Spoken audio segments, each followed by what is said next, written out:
peur qui me maintient sur le chemin.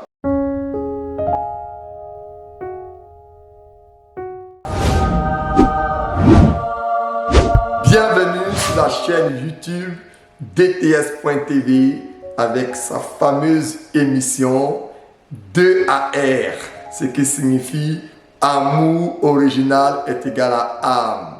J'aimerais dire à quelqu'un, si tu aimes le Seigneur, tu dois lui gagner une âme. Alors, nous sommes venus ce soir pour vous encourager à gagner des âmes. Nous sommes là ce soir pour vous encourager, vous motiver à réjouir le ciel. Sans plus tarder, j'aimerais t'encourager à t'abonner. Abonne-toi, clique sur la cloche de notification et partage au maximum. Et n'oublie pas, car nous sommes venus faire des vies et non des vues.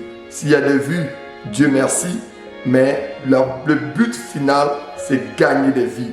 Alors partage au maximum afin que quelqu'un puisse être sauvé. Nous allons prier ensemble. Père, nous te disons merci encore pour ce temps que nous allons passer dans ta présence. Je remets toutes choses entre tes mains. Que la chair disparaisse.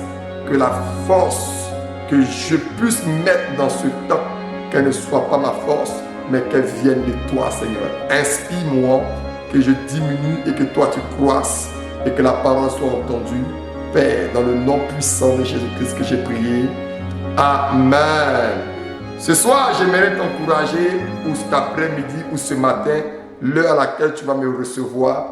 J'aimerais partager un thème simple avec toi. Le thème de notre message, c'est la peur qui me maintient sur le chemin. Alors, j'aimerais te dire qu'il existe plusieurs types de peurs, ou il y a plusieurs manières dont la peur se manifeste.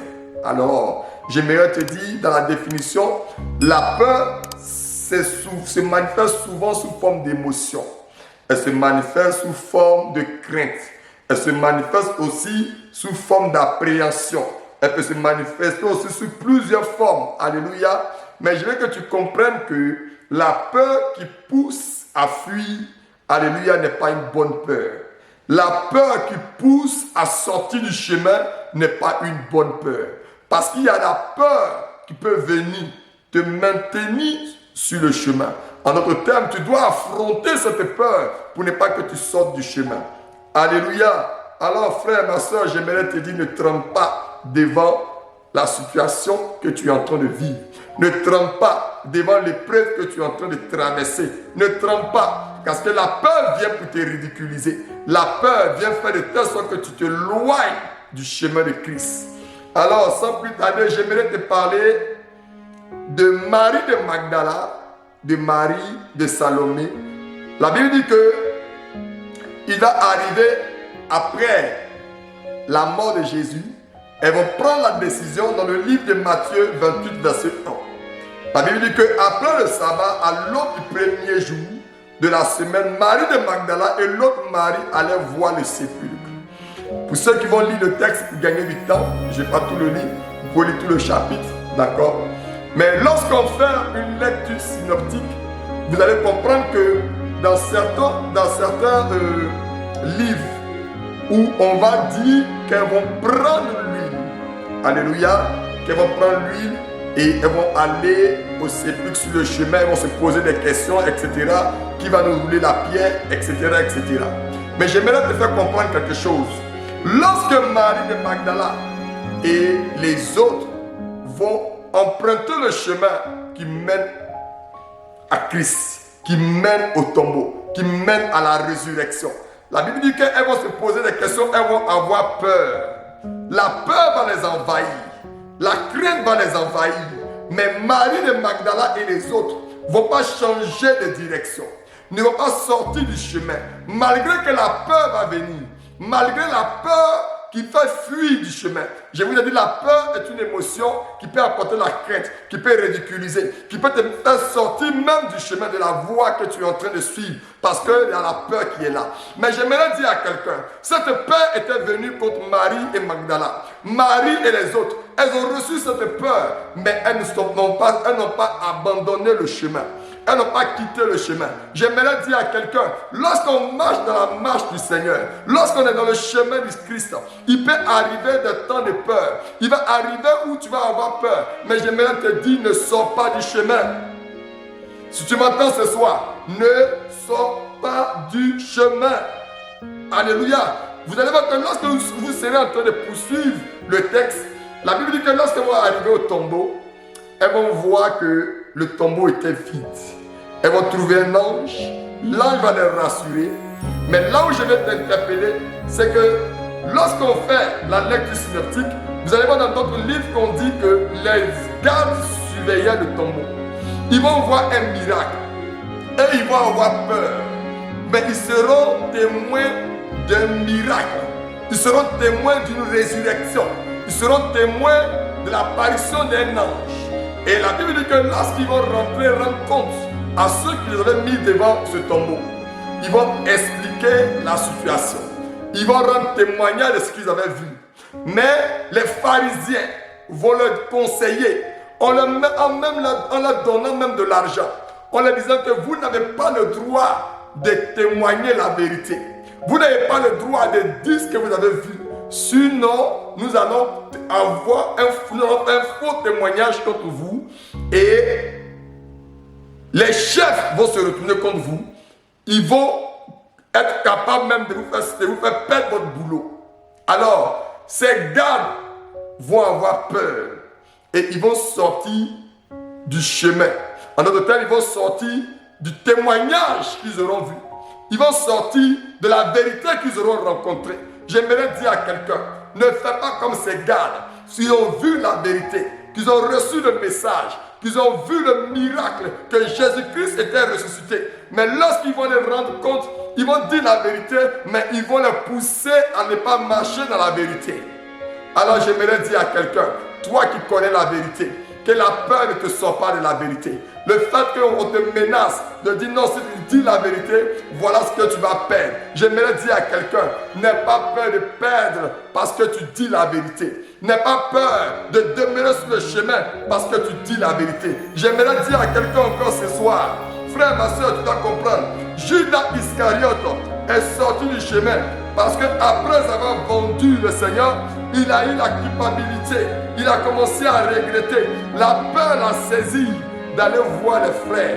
La peur l'a saisi d'aller voir ses collègues, d'aller voir toutes ces personnes. La Bible dit qu'il s'est repenti. Non, je dis non. Il ne s'est pas repenti même d'ailleurs. Il a dû regretter son acte. Il a dû regretter son acte, mais il ne s'est pas repenti. Parce qu'il y a une différence entre regretter l'acte qu'on a posé et puis se repentir. Alléluia. Frère, j'aimerais te dire, répands-toi. Fais pas comme Judas. Si tu t'es sorti du chemin, répands-toi et reviens sur le chemin. Tes frères t'attendent. Tes frères en Christ t'attendent. Ne sors pas du chemin pour aller te faire mal. Parce que lorsque tu sors du chemin, tu peux te perdre. Tu peux te perdre. D'ailleurs, tu vas te perdre. Parce que le chemin que tu vas emprunter, qui n'est pas le chemin de la vérité, va te conduire à la mort. J'aimerais encourager quelqu'un. Judas a trahi Jésus, mais il a eu peur de revenir à Christ.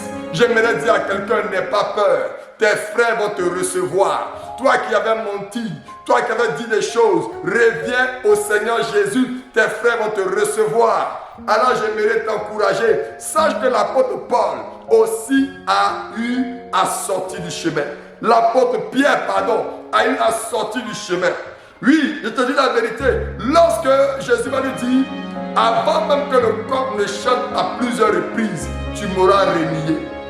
Tu m'auras renié et tu sortiras du chemin. Tu vas abandonner totalement. Mais j'aimerais dire à quelqu'un, cela est arrivé. Cela est arrivé. Lorsque nous sommes avec le Seigneur Jésus, il va arriver la peur. Il va arriver les moments de doute. Il va arriver les moments de crainte. Des moments d'émotion qui vont vouloir te faire sortir du chemin. Des moments de tremblement. Des moments où tu dois être humilié. Frère, ma soeur, malgré cela, ne sors pas du chemin. J'aime l'attitude de Pierre. Malgré qu'il était sorti du chemin, il a eu à se repentir. Il n'a pas fait comme Judas. Il n'a pas seulement regretté amèrement son acte, mais il s'est aussi repenti. Alors j'aimerais dire à quelqu'un ce soir, répands-toi et reviens sur le chemin. Répands-toi et reviens sur le chemin. Alors, frère, tu verras que ton cœur sera restauré. Tu verras que ton âme sera restaurée. Tu verras que les choses pour toi ne seront plus pareilles parce que tu es revenu sur le chemin. Frère, ma soeur, lorsque vous allez lire le texte de Matthieu, ou les trois livres, le livre synoptique du texte qu'on a lu tout à l'heure, si vous faites une lecture synoptique, vous allez comprendre que lorsqu'on a lu notre texte, dans notre version, ça sera les femmes, Marie et Magdala, prennent l'aromate. Mais dans une autre version encore, on dira, elles ont pris l'huile. Elles se lèvent tôt le matin et elles prennent l'huile et en allant sur le chemin. Là où je vais t'interpeller, l'huile est le symbole du Saint-Esprit. Alors, les trois personnages que j'ai cités tout à l'heure, que ce soit les femmes, que ce soit Judas, que ce soit Pierre. Judas n'a pas eu la capacité de revenir sur le chemin. Alléluia. Pierre est sorti du chemin, mais a eu la capacité de revenir. Mais c'est dans Marie de Magdala, Marie et Salomé, elles ne sont pas sorties du chemin. Pourquoi? Parce qu'avant qu'elles ne partent sur le chemin, avant qu'elles ne marchent sur le chemin, elles ont eu à se connecter avec le symbole. Elles ont eu à se connecter avec l'huile. Alors ce que j'aimerais te dire, frère, ma soeur, si tu demeures sur le chemin avec le Saint-Esprit, si tu demeures sur le chemin dans ta relation avec le Saint-Esprit, ma soeur, je te dis, même quand la peur viendra, même quand la crainte viendra, même quand les douleurs viendront, même toutes les choses que l'ennemi aura planifiées viendront contre toi, l'appréhension, la crainte. Oui, je te dis, le danger où tu vas sortir du chemin, tu ne sortiras pas parce que toi, tu es quelqu'un de point, tu es préparé, ta lampe est toujours remplie. Rappelle-toi des 5 vierges et des 5 folles. Oui, je te dis la vérité, les lampes étaient remplies comme ces dames lorsqu'elles ont pris la décision d'aller rencontrer le Seigneur. Les 5 femmes sages aussi ont pris la décision d'aller rencontrer le Seigneur. Elles ont pris le temps de remplir les lampes. Remplis ta lampe. Lorsque tu marches avec le Seigneur, garde la relation que tu as avec le Seigneur. Garde cette relation, qu'elle soit une relation remplie de sa présence, qu'elle soit une relation remplie d'huile. Et que frère, ma soeur, si tu n'as pas de l'huile dans ta lampe, tu vas sortir du chemin. Parce que les 5 folles sont sorties plus tard du chemin. Pourquoi? Parce qu'elles n'avaient pas d'huile dans leur lampe. Elles n'avaient plus d'huile dans leur lampe. Donc il fallait qu'elles sortent du chemin. Et lorsqu'elles sont sorties du chemin, c'était trop tard pour elles. C'est une forme de peur. J'aimerais dire à quelqu'un, marche dans l'onction de Dieu, marche dans la présence de Dieu, marche dans la gloire de Dieu. Ne fais rien sans avoir l'huile avec toi. Je le signale, on dit qu'elles se sont réveillées tôt le matin, elles ont pris l'huile.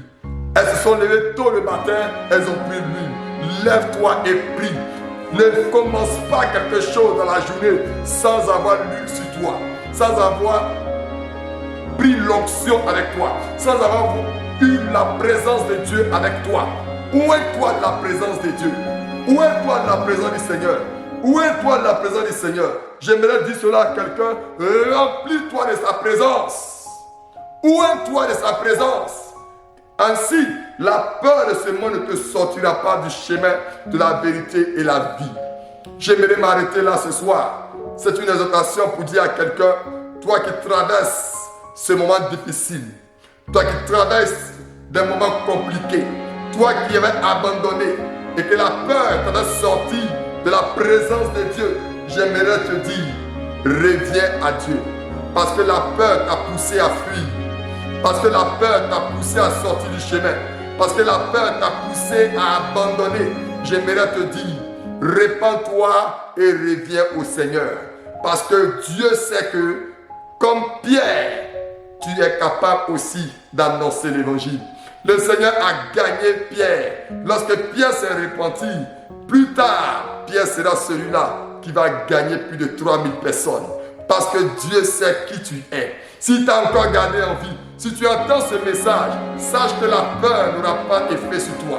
Si tu entends ce message, sache que la peur sera sans effet dans ta vie. Je vais t'encourager à ne pas abandonner. N'abandonne pas. Que la grâce et la faveur de Dieu t'accompagnent et que la peur qui maintient sur le chemin. La peur qui donne la force, qui de ne pas abandonner, que cette peur, lorsqu'elle sera là, saisis-toi d'elle et ne quitte pas le chemin. Saisis-toi d'elle afin que tu évites ce que Dieu ou le mal a programmé pour que tu sortes sur le chemin. À toi la gloire, Père. Merci pour ce temps. Merci pour ce message. Père, je prie que lorsque quelqu'un va l'entendre, que ce message vienne l'encourager et que le chemin qu'il a emprunté, que ce chemin-là, qu'il te rencontre sur ce chemin. Père, merci encore. Je prie que l'onction demeure sur nos vies, que la grâce et la faveur de Dieu demeure sur nos vies et qu'à partir d'aujourd'hui, qu'aucun chrétien, aucun disciple, aucun témoin, Seigneur Père, ne sorte de la maison sans avoir l'huile avec lui, sans avoir sa lampe bien remplie comme les 5 sages. Afin que Père, ta présence, Père, demeure sur nos vies, que ton onction soit sur nous et que tu nous accompagnes, et que tu sois avec nous jusqu'aux extrémités de la terre. Seigneur, nous te disons merci. À toi la gloire, la puissance et l'élévation pour les siècles et les siècles. Amen. Oui, je t'invite à nous rejoindre. Nous sommes la N2GA, la nouvelle génération des gagnants d'âme, et la LDE, les déterminés de l'évangile. Nous sommes à Nantes. Viens nous rejoindre si tu as envie d'annoncer l'évangile. Rentre en contact avec ce numéro qui va s'afficher. Appelle-nous, nous allons aller parler du royaume des cieux. Nous devons gagner, non pas pour mon église, non pas pour ton église, mais pour le royaume des cieux en priorité. Parce que frère, ma soeur, tu es un canal, je suis un canal, nous sommes des canaux, mais nous devons faire de telle sorte que ces canaux-là soient utiles pour le royaume des cieux. Soyez bénis, soyez bénis. J'aimerais signer mon message pour le terminer qui dit NB, notez bien le salut avant toute chose. Je suis le serviteur Akaji. Soyez bénis, que la grâce et la faveur de Dieu demeure sur vous. Ciao, ciao.